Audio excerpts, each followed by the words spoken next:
ఒక ఊరిలో ప్రతి సంవత్సరం దేవుడిని ఊరేగింపు తీసుకెళ్లే సాంప్రదాయం ఉండేది. ఊరేగింపుకు ఒక ఎద్దు బండి కట్టేవారు.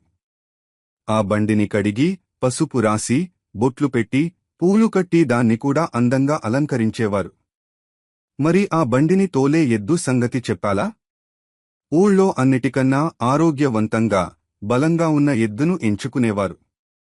ఆ ఎద్దు చర్మం నిగనిగలాడేలా దానికి స్నానం చేయించి, బొట్లు పెట్టి, గంటలు కట్టి పట్టు వస్త్రాలు వేసేవారు. ఆహా! చాలా చూడ ముచ్చటగా తయారు చేసేవారు. ప్రతి సంవత్సరంలా ఈ సంవత్సరం కూడా ఊరేగింపుకు ఊరు తయారయింది. రాముడు అనే ఒక ఎద్దును ఎంచుకున్నారు. బాగా తయారుచేసి బండి కట్టారు. గుడి ముందర నుంచోపెట్టి, దేవుడి విగ్రహాన్ని బండిలో పెట్టి, హారతి ఇచ్చి ఊరేగింపు మొదలెట్టారు.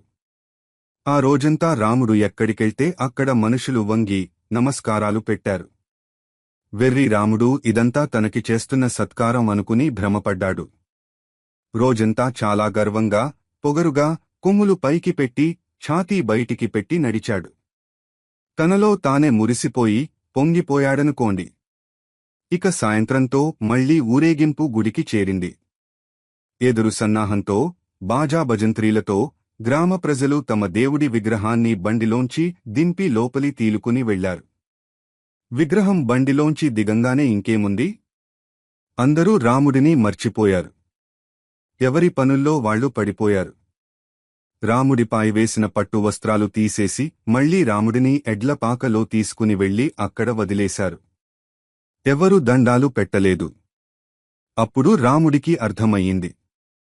మనుషులు గౌరవం ఇచ్చేది మనకి కాదు, మనం చేసే పనులకని.